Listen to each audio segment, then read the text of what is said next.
Il y a longtemps, bien longtemps, une aventure terrible et étrange m'est arrivée. Je n'ai encore jamais raconté cette histoire à personne et pourtant, depuis ce jour, je vis avec ce souvenir tenace, terrible, comme si que ma mort, la peur devait m'accompagner. Autrefois, avant ce que je sache, ce que je sais aujourd'hui, on disait de moi que j'étais un garçon insouciant.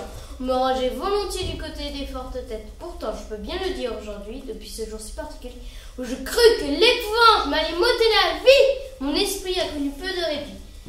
Voyez-vous, j'ai encore après tout ce temps peur des portes et des volets qui claquent. Et des ombres, des hommes, des arbres, ou même des fleurs, m'inspirent plus d'effroi que votre imagination ne pourra le concevoir. Cependant, je suis aujourd'hui un vieil homme. J'aurais beau lutter toute ma vie pour tenter d'oublier ma mémoire, il aurait eu beau raison de moi, et puis il me reste plus qu'à tout vous raconter.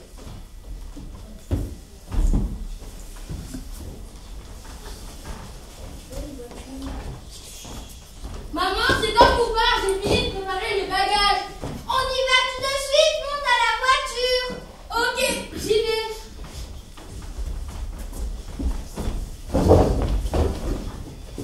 Maintenant, on va vers le sud s'installer dans notre nouvelle maison. Tu peux allumer la radio, s'il te plaît? D'accord. Notre vieille terre est une étoile où toi aussi tu brilles un peu. Je viens te chanter la balade des gens heureux. Je viens te chanter la balade. Tu peux éteindre la radio, on est arrivé. Chouette, nous sommes arrivés. Qu'est-ce qu'elle est grande la maison. Mes parents travaillent beaucoup, donc je suis souvent tout seul. Quand je m'ennuie trop, je vais me balader dans la forêt qui est à côté de chez moi. Ainsi, moi, le petit barrière qui ne connaissait que le métro et le bitume, je découvre avec enchantement tout un monde de petits animaux, agiles et discrets qui disparaissent sous les mousses. Mais qu'est-ce qu'elle est grande de cette forêt!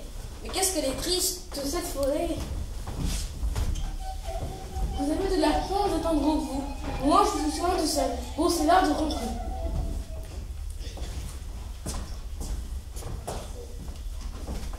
Ouf, j'ai failli encore me perdre. Quelques jours plus tard.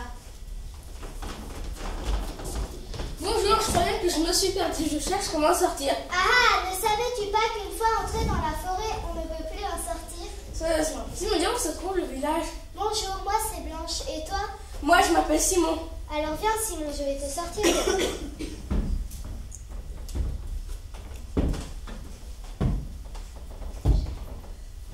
Et c'est ainsi que j'ai rencontré Blanche.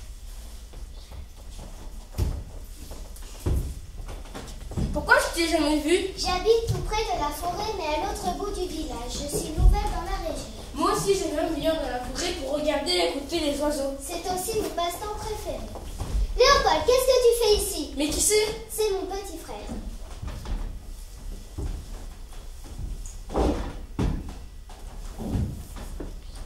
Et c'est ainsi que j'ai rencontré Léopold, mais je le suis hélas trop tard, mais c'est lui qui allait me conduire droit en enfer. Mais comment aurais-je pu deviner l'épouvante qui allait suivre?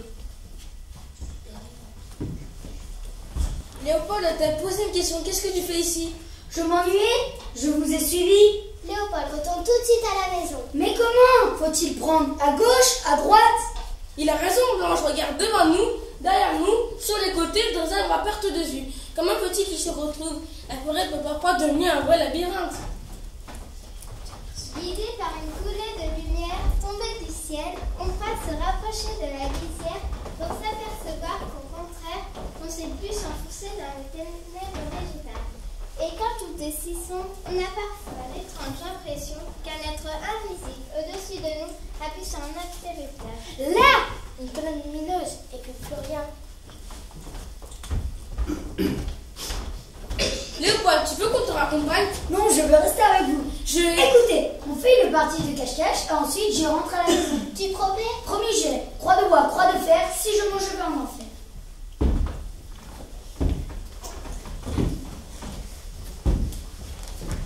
Et c'est ainsi que vraiment l'histoire débuta. Blanche, on se cache. Derrière sa table. Un, Tu connais la finale avec moi. 3, Allons-y. 4, 5, 6, 7, 8, 9, 10, 11, 12, 13, 14, 15, 16,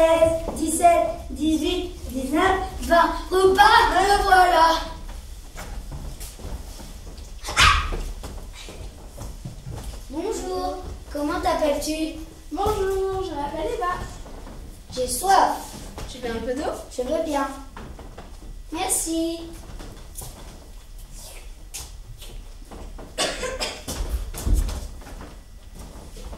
Pourquoi j'ai un chapeau et une baguette, ça doit être normal. Je vais l'essayer.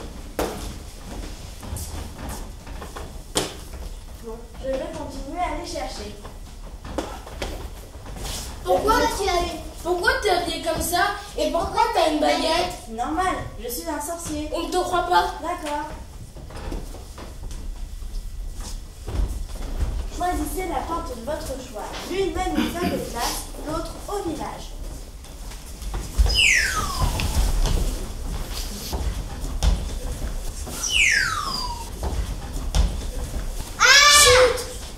Oui, Eva. Comment on dit c'est qu'un animal? Non, passez la porte. Oui, Justine. J'ai regardé sur ma feuille, je t'ai trouvé. Elle est là-bas, il faut faire le tour de la classe. Ça veut dire quoi, disséquer? C'est quand on ouvre un corps. Est-ce qu'il y a du sang qui gicle? Perche! Attaquez ces humains. Je vais vous disséquer!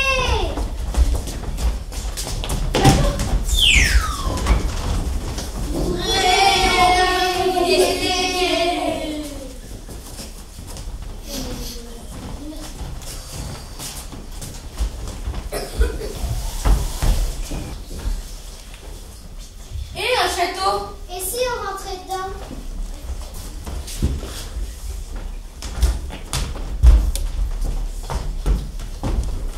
La porte s'est refermée. Maman! Qu'est-ce qu'il y a? Il fait tout noir. Oh, ça va. Et j'ai trouvé un interrupteur. Non, n'ayez pas peur! Qui es-tu? Je m'appelle Charlie, et vous? Moi, c'est Simon et elle, c'est Blanche. Quel âge as-tu? J'ai 999 millions d'années, et vous? On a 13 ans. Ne savez-vous pas qu'il y a trois montagne ce château? Ah bon?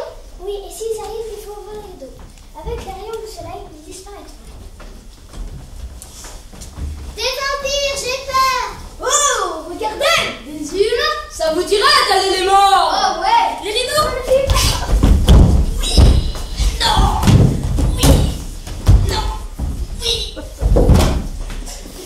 Et t'as vu, il y a une porte.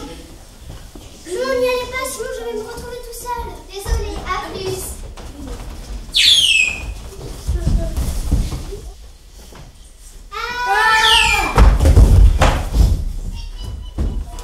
Oh, des petits oiseaux. Ils sont trop beaux. Eh oh, Blanche, réveille-toi. Ah, te revoilà, je suis soulagée. Mais qui es-tu? On fait une partie de cache-cache. Ah non, on a déjà eu notre grosse aventure comme ça. Ça, c'est sûr, c'était super effrayant. Mais quelle aventure! Bon, bref, je te raconterai ça sur le chemin. Et voici Simon, c'est un ami. Je crois qu'on a trouvé un homme pour forêt. Ouais, mais c'est quoi? La forêt de l'épouvante. Bonne idée.